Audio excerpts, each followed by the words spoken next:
Hello everyone, मैं भी study से संतोष कुमार। चलिए स्टार्ट करते हैं यूनिट 1 का टॉपिक 3 है हमारा थ्योरी ऑफ कम्युनिकेशन। चलिए स्टार्ट करते हैं। The communication theory help us improve our method of communicating effectively with each other. ये थ्योरी हमें ये सिखाती है कि हमें जब दूसरे से कम्युनिकेट करना है, ये थ्योरी हमें हेल्प करती है कि हम दूसरे से जब कम्युनिकेट करें तो हम वापस अपना क्या दे पाएँ, बेस्ट कम्युनिकेट दे पाएँ। यहाँ पास ये थ्योरी हेल्प करती है हम वो कौन सा मेथड यूज़ करें कि हम अपना बेस्ट कम्युनिकेट कर पाएँ, बेस्ट अपना कम्युनिकेट दे पाएँ कि सामने वाले व्यक्ति से कम्युनिकेशन कर पाएँ। अब इसी का दूसरा पार्ट देखते हैं। This research help us send and receive the message in its original form.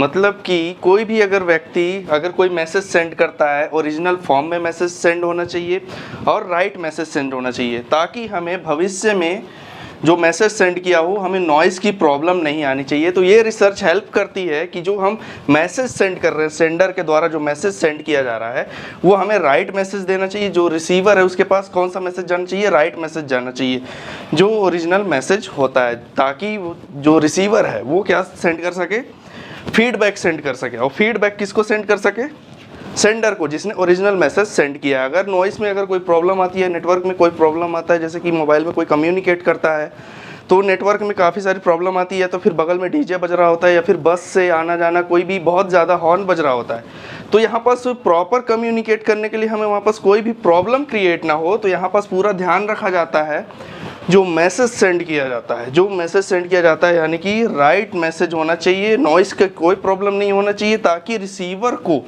Original message मिल सके और रिसीवर ओरिजिनल मैसेज पाके वो फीडबैक सेंड कर सके किसको, सेंडर।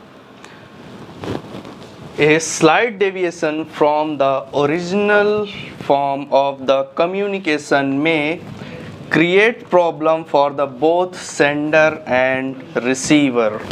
अगर कोई मैसेज गलत जाता है तो वहाँ पर क्या प्रॉब्लम क्रिएट होता है, नॉइज़ प्रॉब्लम क्रिएट होता है। और नॉइज़ प्रॉब्लम क्रिएट क्या होता है तो क्या होता है, रिसीवर के पास प्रॉब्लम क्रिएट होता है। मतलब कि जो मैसेज मिला वो रॉन्ग मैसेज मिला, रॉन्ग मैसेज मिला तो रॉन्ग फीडबैक जाएगा, और रॉन्ग फीडबैक जाएगा तो ये दोनों के लिए ही रॉन्ग मैसेज है, रॉन्ग इन्फॉर्मेशन मिल रहा है। मतलब कि सेंडर ने सही मैसेज सेंड किया लेकिन नॉइज़ प्रॉब्लम की वजह से वहाँ पास रिसीवर को गलत मैसेज मिला, और गलत मैसेज मिलने के बाद रिसीवर ने क्या किया, फीडबैक भी गलत दिया। तो सेंडर को पता चला कि ये मेरा मैसेज कैसे इसने उल्टा सीधा रिप्लाई कर रहा है, मतलब कि जो फीडबैक दे रहा है वो काफ़ी गलत है। मतलब कि यहाँ पास जो थ्योरी हमें हेल्प करती है एक मैसेज सेंड करने के लिए, अगर यहाँ पास कोई नॉइज़ प्रॉब्लम आ जाती है तो सेंडर के लिए भी प्रॉब्लम है और रिसीवर के लिए भी प्रॉब्लम है।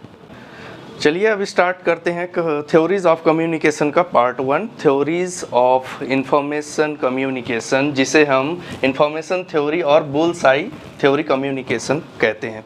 अकॉर्डिंग टू जो बेमिसाल प्रोफेसर है सैनन, उन्होंने कहा है method of sending communication bye computer. जैसे कि कोई कंप्यूटर मैसेज करता है तो उसका भी क्या होता है, एक मेथड होता है सेंड करने के लिए। कैसे, information is transmitted from one place to the other place by signals and message। जो कंप्यूटर से हमने मैसेज सेंड किया है वो कैसे मैसेज ट्रेवल करता है एक जगह से लेके दूसरे जगह तक, किसके जरिए, एक सिग्नल के जरिए, एक मैसेज के जरिए क्या करता है, मैसेज ट्रेवल करता है। उसे आइए हम एग्जांपल से समझते हैं। इंफॉर्मेशन थ्योरी को हम बुल्स आई थ्योरी क्यों बोलते हैं, क्योंकि यहाँ पास एक डेस्टिनेशन में हमें पहुँचना होता है, हमें डेस्टिनेशन में पहुँचना होता है इन्फॉर्मेशन देने के लिए, हमें किसी भी गोल को अचीव करने के लिए, हमें उस डेस्टिनेशन में पहुँचने के लिए हमें उसे बुल्स आई थ्योरी का महत्व देते हैं वहाँ पास। तो सबसे पहले ये समझते हैं कि इन्फॉर्मेशन थ्योरी और बुल्स आई थ्योरी क्या होता है। इसको एग्जाम्पल से समझते आइए। मान लीजिए कोई कंप्यूटर है, कोई कंप्यूटर है, एक मैसेज सेंड किया उसने, हमने उसमें से मैसेज सेंड किया इन्फॉर्मेशन के रूप में। किस चीज़ में, इन्फॉर्मेशन के रूप में। तो इन्फॉर्मेशन जो रहेगा वो क्या करेगा, कंप्यूटर हमारा ट्रांसमिट करेगा, मतलब कि ट्रांसमिशन करेगा। तो उसके बीच में क्या आएगा, मैसेज। मतलब कि जो हमने इन्फॉर्मेशन दिया किसको, कंप्यूटर को हमने इन्फॉर्मेशन दिया, तो वो इन्फॉर्मेशन और ट्रांसमिशन किया तो क्या बना, मैसेज बना। मतलब कि जो इन्फॉर्मेशन है वो क्या बना, मैसेज बना। अब ट्रांसमिशन और इन्फॉर्मेशन के बीच किस तरह मैसेज ट्रेवल करेगा? सिग्नल के जरिए। जब हम उसे सिग्नल में कन्वर्ट करेंगे ट्रांसमिशन और इन्फॉर्मेशन के जरिए, तो वो किस चीज़ में कन्वर्ट होगा? सिग्नल में कन्वर्ट होगा। और सिग्नल में कन्वर्ट होने के बाद जो अगला कमांड है वो कैसा कमांड रहेगा? इन्फॉर्मेशन और रिसीवर। इन्फॉर्मेशन और रिसीवर के बीचों बीच क्या आएगा? रिसीव्ड, मतलब कि जो मैसेज गया वो किसके पास पहुंच गया? रिसीवर के पास पहुंच गया। और रिसीवर के पास पहुंचते ही क्या हो गया? रिसीव्ड हो गया। और रिसीव्ड होने के बाद यहाँ पास क्या किया? रिसीवर और डेस्टिनेशन, मतलब कि जिसके पास भी ये मैसेज पहुंचा वो क्या हो गया? डेस्टिनेशन में, अपने डेस्टिनेशन में पहुंच गया। वो किस चीज़ का रूप ले लिया? मैसेज का रूप ले लिया।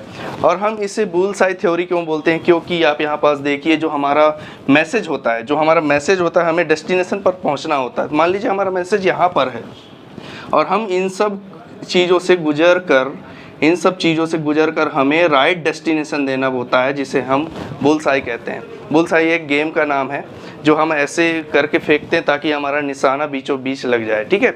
इस सब चीज़, ये जो भी प्रोग्राम हुआ, ये जो भी इंफॉर्मेशन के लिए हमने इतना सारा डेस्टिनेशन बनाया, इतना सारा इंफॉर्मेशन ट्रांसमिशन, इंफॉर्मेशन रिसीवर, ये सब जितना भी हुआ, ये जो भी सोर्स हुआ, इसे हम क्या बोलेंगे?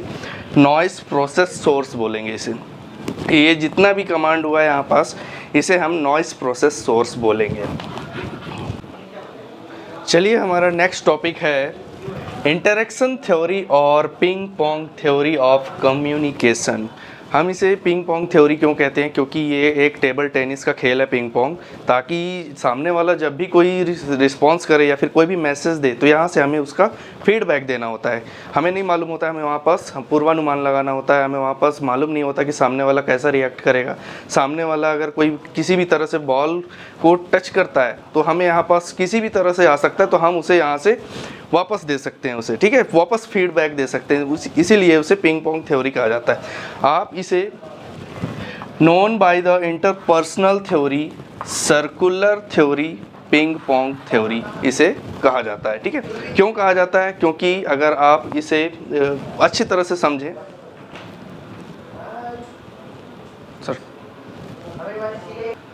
हम इसे पिंग पोंग थ्योरी इसलिए बोलते हैं क्योंकि हमें कम्युनिकेशन में हमें वहाँ पास पूर्वानुमान लगाना होता है कि सामने वाला कैसा रिएक्ट करेगा, हमें उसी तरह हमें फीडबैक देना होता है। तो इसे 2-3 बार कहा जा सकता है कि ये कौन सी थ्योरी है? इंटरपर्सनल थ्योरी है, और सर्कुलर थ्योरी है, और पिंग पोंग थ्योरी है, ठीक है। In communication process, there is an exchange of idea and emotion in the form of message between the sender and receiver. Same वही पिंग पोंग थ्योरी, मतलब कि सामने वाला क्या रिएक्शन देगा, हमें क्या फीडबैक देना है, ये हमें मालूम नहीं होता है, हमें वापस पूर्वानुमान लगाना होता है। चलिए एक एग्जाम्पल से इसे समझते हैं। चलिए चलते हैं यहाँ पास कि मान लीजिए कोई सेंडर है यहाँ पास, जैसे कि मैं सेंडर हूँ, मेरा ये एक एग्जांपल ले लेते हैं। क्या आप जान सकते हैं, आपको पता है क्या मेरे माइंड में क्या चल रहा है? जब तक मैं आपको शेयर नहीं करूँगा तो आप क्या पूर्वानुमान लगाएंगे? कोई पूर्वानुमान नहीं लगाएंगे। हो सकता है कि आपको पहले से कुछ पता हो। अगर आपको पहले से कुछ पता हो तो आप पूर्वानुमान लगा सकते हैं कि मैं आगे क्या बोल सकता हूँ, ठीक है। मेरी तरफ से मैं यहाँ पास हूँ, मतलब कि मैं सेंडर हूँ। जब मैं यहाँ पास कम्युनिकेट कर रहा हूँ, क्या कर रहा हूँ? मैं आपको कम्युनिकेट कर रहा हूँ। किसके जरिए? बॉडी लैंग्वेज के जरिए, वर्ड के जरिए मैं आपको यहाँ पास क्या कर रहा हूँ? कम्युनिकेट कर रहा हूँ। तब आपके पास वो मैसेज पहुँच रहा है। दूसरी चीज़, यहाँ पास मैं अपने माइंड में सोचा कोई भी इंफॉर्मेशन आपको शेयर करने के लिए, तो क्या करूँगा? सबसे पहले मैं अपनी लैंग्वेज में उसे क्या करूँगा? कन्वर्ट करूँगा। अपनी लैंग्वेज में क्या करूँगा? कन्वर्ट करूँगा, ताकि आपको सही मैसेज मिल सके। और इसमें चैनल क्या होता है? चैनल का मतलब ये होता है कि जब भी आपको ये मैसेज मिले, जो मैं आपको पढ़ा रहा हूँ, जो भी मैं आपको इन्फॉर्मेशन दे रहा हूँ, वो आपको किस चैनल के माध्यम से मिलेगा। हो सकता है आप यूट्यूब से देख रहे हो, हो सकता है किसी और माध्यम से देख रहे हो सकता है आपने किसी से वीडियो लेके देखा हो। तो ये इसका मतलब क्या होता है? चैनल, मतलब कि हम किस चैनल से यहाँ पर सिग्नल प्रोवाइड करा। ओके। मीडियम का क्या मतलब हो सकता है? मीडियम का मतलब ये हो सकता है कि ज़रूरी नहीं है कि मैं आपको वीडियो बना के आपको इन्फॉर्मेशन सेंड कर रहा हूँ। हो सकता है मैं आपको व्हाट्सएप के जरिए या फेसबुक के जरिए मैं आपको यहाँ पास मैसेज सेंड कर रहा हूँ। तो मीडियम हो जाता है हमारा क्या? मोबाइल हो जाता है, या फिर कैमरा हो जाता है, या फिर लैपटॉप हो जाता है। वो क्या होता है? हमारा मीडियम। यहाँ पास अब आते हैं रिसीवर। रिसीवर कौन हो सकता है? रिसीवर आप हो सकते हैं। मैंने यहाँ से सेंड किया कोई मैसेज, आप वहाँ पास क्या कर रहे हो, रिसीव कर रहे हो किसी मीडिया के माध्यम से। आप यहाँ पर कहाँ पास आते हो, रिसीवर में आते हो। आप यहाँ पास क्या कर रहे होते हो, मैसेज को रिसीव कर रहे होते हो। और जब आपको मैसेज मिल जाता है, जब आपको मैसेज मिल जाता है तो आप उसको क्या करते हो, डिकोड करते हो। डिकोड करते हो मतलब कि अपनी लैंग्वेज में उसे अंडरस्टैंड करते हो। अपनी लैंग्वेज में क्या करते हो, अंडरस्टैंड करते हो। अब आते हैं एक्शन। अब ये एक्शन क्या है, एक्शन मतलब कि आपने वहाँ पास फीडबैक दिया कि मेरा जो इन्फॉर्मेशन है आपके पास आया और आप उसको अंडरस्टैंड करोगे। अंडरस्टैंड करने के बाद क्या करोगे, मुझे फीडबैक दोगे एक्टिंग के जरिए या फिर कोई भी मैसेज के जरिए, किसी भी जरिए से आप क्या कर सकते हो, फीडबैक दे सकते हो। और इसी चीज़ को जो फीडबैक आया रिसीवर के पास, जो फीडबैक आया किसके पास, रिसीवर के पास, तो रिसीवर वापस भेजेगा किसको, सेंडर को, कि हाँ मुझे आपकी इन्फॉर्मेशन समझ में आ गई है। ठीक है, तो ये होता है पूरा प्रोसेस पिंग पोंग थ्योरी, ताकि सामने से हम पूर्वानुमान लगा सकें कि सामने वाला क्या बोलना चाहता है। लेकिन ऐसा अक्सर होता नहीं है कि हम पूर्वानुमान लगा सकते, क्योंकि हम किसी के माइंड में तो है नहीं, हम किसी के माइंड की भाषा नहीं समझ सकते। वो तभी समझ सकते हैं जब वो इन्फॉर्मेशन शेयर करेगा हमसे, तभी हम वहाँ पास समझ सकते हैं। ठीक है, अब यहाँ पास इंटरैक्शन थ्योरी है। अब आप इसको एग्ज़ाम में पिंग पोंग थ्योरी भी लिख सकते हैं, क्योंकि अगर आप इंटरैक्शन थ्योरी बस लिखेंगे तो आपको वो सोचेगा एग्जामिनर कि ये इसने रट्टा मार के आया है, कुछ जानता नहीं है। ठीक है, तो आपको यहाँ पास पूरा सेंटेंस लिखना पड़ेगा, इंटरैक्शन थ्योरी और ping pong theory of communication, ताकि आपको जो एग्जामिनर है उसको लगे कि यहाँ पास हमने पढ़ा हुआ है, हमने यहाँ पास पढ़ा हुआ है, हमने यहाँ पास पूरा लिखा है, तभी हम यहाँ पास कम्युनिकेट कर पा रहे हैं, दूसरों को इन्फॉर्मेशन शेयर कर।